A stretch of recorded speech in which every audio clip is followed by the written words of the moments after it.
Congonhas, acabei de chegar, mas fiz questão de participar dessa conversa, e seria importante que tenha um espaço que vocês refletem aqui. E eu considero que é muito grave, Fabiola, a manifestação de Elon Musk. Na minha percepção, ele passou de todos os limites. Não explica, apenas o afã de monetizar, de ganhar dinheiro, de fazer polêmica, a atitude antidemocrática é muito grave. Imagine você, se cada empresário, se cada pessoa que tiver divergência com a decisão da justiça, não procure recursos nos tribunais e descumpra uma decisão judicial, acabou a democracia, acabou a vida de sociedade. A lei tem que valer para todos. Então, eu considero que é muito grave um bilionário excêntrico que, nas horas vagas, ataca instituições brasileiras.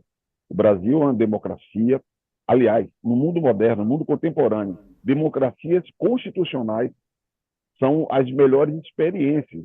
Termos uma Corte Constitucional autônoma, independente, é importante, inclusive, para o nosso país, é importante para a nossa democracia. Então, considerei muito grave. Tenho falado com líderes durante o dia de hoje. Amanhã acontece a reunião do Colégio de Líderes. Eu pretendo apelar ao presidente Arthur Lira e aos líderes para que nós possamos votar um texto que está há 3 anos na Câmara dos Deputados e que as polêmicas sejam resolvidas no plenário. O texto que eu apresento pode ter pontos convergentes, na sua maioria, tem alguns pontos polêmicos. Essas polêmicas precisam ser resolvidas no plenário. O que não pode é a Câmara não decidir, porque aí nós vamos deixar nas mãos do Judiciário, que é quem não tem o poder ou a faculdade de se omitir. Pois E é, o deputado, Judiciário. qual é o poder de lobby do Elon Musk e dessas redes sociais no Congresso? E o que faz deles tão poderosos a ponto de terem conseguido adiar a votação desse projeto por tanto tempo? Veja, quem obstrui, há duas forças que obstruem a apreciação de uma proposta como essa. Há o interesse de quem não quer regulamentação, não quer regra, por interesses econômicos, e aqueles que não querem regras por interesses políticos. São frentes diferentes, que os interesses nem são os mesmos, mas se juntam. Por isso que eu considero que por isso que eu considero que o nosso desafio é votar, o nosso Pode desafio é falar, deputado. votar um texto, ainda que não seja um texto de convergência total, e as polêmicas serão dirimidas no plenário, por maioria. É assim que funciona o parlamento. A minha posição pode ser minoritária. O que vai valer é a posição majoritária, não a posição de um deputado individualmente ou de um partido ou de uma bancada. Agora, deputado, havia nesse projeto que o senhor relatou um conteúdo aparentemente muito alvissareiro e deveria ser incontroverso, né? Porque impunha aos conglomerados digitais uma autorregulação em temas que são, de fato, incontroversos, né? Racismo, violência contra a mulher, terrorismo, golpe de Estado, crimes contra a infância, indução à mutilação, quer dizer, quem pode ser contra esse tipo de coisa, né? E aí parece ter empacado, num dos pontos que causou a trava, foi a definição do conselho que analisaria as auditorias independentes, relatórios que seriam produzidos pelas redes sociais a cada 6 meses, seria um órgão regulador, né? E o receio era de que não houvesse voto e que o projeto fosse derrotado. Hoje tem voto para votar isso? Essa é a grande dúvida. Você falou uma questão muito importante, Josias, a ideia da autorregulação. Toda a moderação de conteúdo seguirá sendo feita por quem faz hoje, que são as próprias plataformas digitais, segundo seus termos e políticas de uso. O que ocorre é que haverá um parâmetro, haverá uma regulação para a autorregulação. Esse rol de crimes, veja, são crimes que acontecem no mundo real e que acontecem no mundo virtual, eles seriam um apontamento na lei de que houvesse uma atenção redobrada. É o chamado dever de cuidado. Então, as próprias plataformas, elas vão cuidar de impedir que crimes contra criança e adolescente, crimes de racismo, esses crimes que você citou aqui, é um rol de crimes limitados que já existem hoje no mundo real, que são combatidos, que vão à barra da justiça e que as plataformas digitais, porque elas operam esse serviço, elas cuidariam para que isso não acontecesse nas redes sociais.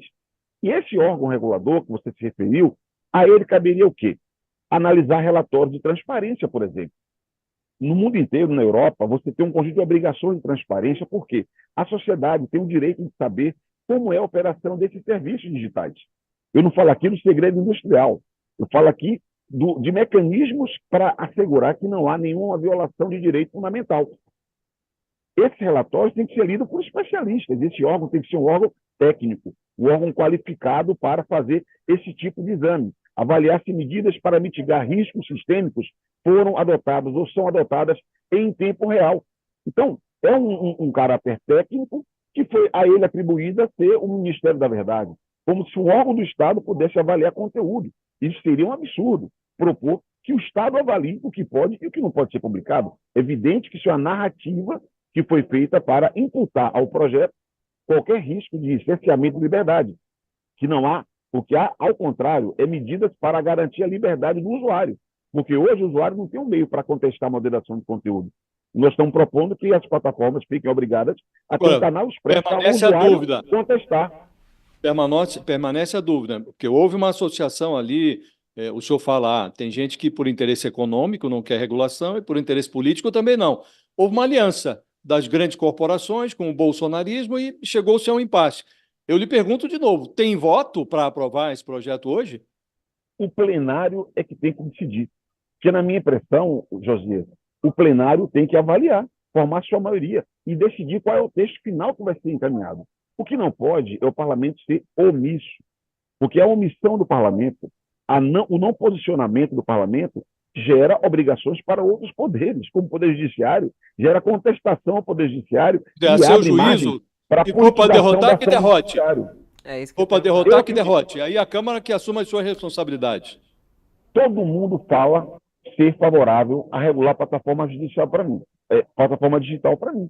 Eu quero que o plenário se manifeste. Não dá para ficar uma obstrução do bastidor e a pauta ficar impedida de evoluir, porque o que pode haver é mudança no conteúdo da proposta.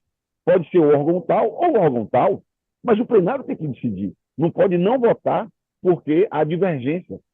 Isso tem gerado agravados problemas. Eu chamo a atenção, Josias. O ataque à Corte Constitucional, a cortes constitucionais, não é isolado no Brasil. Isso é parte de uma estratégia de desacreditar cortes constitucionais que são essenciais no modelo de democracia que vivemos hoje. Então, não é um caso assim fortuito, um acontecimento fortuito. Tanto assim que no Brasil virou rotina ataques ao Supremo Tribunal Federal. E quando você não tem leis para ancorar a ação do juiz, e o juiz é obrigado a buscar leis e interpretar mais amplamente a Constituição, isso abre mais margem para ataques ao Poder Judiciário. Portanto, eu não acredito que nós devamos seguir omissos. O parlamento tem que votar e decidir o que a maioria considerar adequado. O ataque agora está voltado para o Alexandre de Moraes. O Elon Musk é o grande maestro disso nesse momento, e o Bolsonaro já entrou também junto com a família, já está fazendo lives, tudo isso. Eu queria saber do senhor como é que o senhor lá como um congressista, como um deputado, como está no Congresso, como repercute no Congresso esse ataque ao Alexandre de Moraes. O Congresso está disposto a seguir essa ideia dos bolsonaristas de impeachment do Alexandre de Moraes? Eu não fulanizaria o ataque do Elon Musk. Eu trataria no plano institucional. A crítica que ele fez foi, sobretudo, ao Supremo Tribunal Federal. O questionamento que ele faz é as posições do Supremo Tribunal Federal, que tem dado base, sustentado todas as decisões do inquérito que está aberto no STF. Então, é, no limite, um ataque à soberania do Brasil. Um bilionário excêntrico não tem direito... Deputado, mas ele cita Alexandre... Ou não pode ser discutido. O senhor está falando aí que ele Claro. colocando o Supremo, mas ele cita Alexandre de Moraes, e o que a gente acabou de trazer também aqui é o manifesto de parlamentares, inclusive da direita, e que eles escrevem e assinam no manifesto o pedido de impeachment de Alexandre de Moraes. Então, assim, não é no Supremo como um todo, é focado em Alexandre de Moraes. Essa é a pergunta. Fabiola, como está no Congresso um o pedido de a recepção a um pedido de impeachment do Alexandre de Moraes? Quem avalia impeachment de ministro do Supremo é o Senado Federal. Eu não tenho informação qual é o ambiente do Senado Federal. Um senador pode propor o impedimento de um ministro do Supremo. O Senado é que tem que avaliar e decidir sobre isso. Isso é constitucional. O que é constitucional é respeitável. O que não é respeitável é um bilionário estrangeiro querer ditar regras de funcionamento de instituições do Brasil e atacar abertamente, seja um ministro, seja a corte, é igualmente grave. Agora, os caminhos da Constituição, que a Constituição estabelece, inclusive para a avaliação do Supremo, tudo é válido e tudo pode ser feito nos marcos da Constituição. O senhor Um diz outro uma ponto coisa, que a gente deputado, até que é trouxe muito... aqui. Só mais uma Por coisinha favor, em relação Fabio. ao Alexandre de Por favor, Moraes, Fabio. Josias.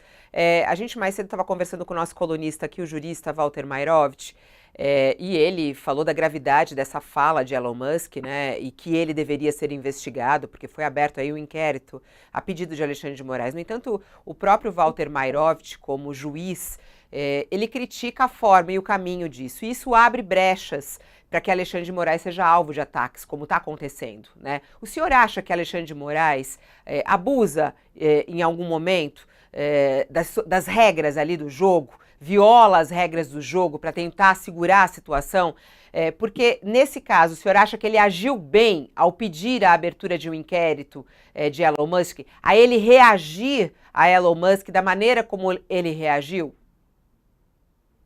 Fabíola, me perdoe, eu não sou comentarista da postura do juiz do Supremo Tribunal Federal. O que eu considero é que foi gravíssima a ameaça, a insinuação, a declaração, a manifestação de Elon Musk. Considero que eu li a decisão do ministro Alexandre de Moraes. Na minha opinião, a decisão tem fundamentos jurídicos que justificam a decisão e a inclusão dele naquele inquérito. Essa é a minha convicção. E mesmo que houvesse qualquer tipo de contestação à decisão do ministro Alexandre de Moraes, existem mecanismos previstos na legislação brasileira, na Constituição, no regimento interno do Supremo, para contestar essa decisão.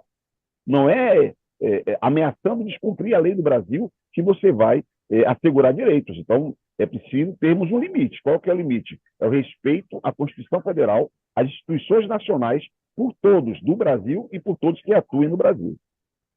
O deputado, o senhor disse algo a certa altura aqui da nossa conversa que me pareceu interessante. O senhor disse, olha, o Congresso precisa aprovar leis que deem suporte à ação do Supremo Tribunal Federal. Nessa matéria, o senhor disse, a ausência de leis leva a interpretações da Constituição que, por vezes, até estimulam novos ataques ao Supremo Tribunal Federal. O senhor acha que o Congresso aqui se omite a esse ponto, ao ponto de deixar o Supremo desguarnecido ou desmuniciado, não municiado de leis que lhe permitam reagir adequadamente a ataques como esse feito pelo Elon Musk? E, em segundo lugar, o senhor acha que o Supremo deve suprir esta ausência legal, este vácuo legal, se o Congresso não deliberar? Eu vou dar um exemplo prático para você, Josias. O Tribunal Superior Eleitoral, há poucos dias, aprovou a resolução estabelecendo regras para o uso de inteligência artificial nas eleições e para combater a desinformação nas eleições. Na minha opinião, essa matéria é matéria típica de legislação. Mas nós temos uma situação de fato. Em outubro, acontecem eleições no Brasil. Se nós não temos legislação, no limite, o Supremo Tribunal Federal, nas suas resoluções, estabelece regras do jogo.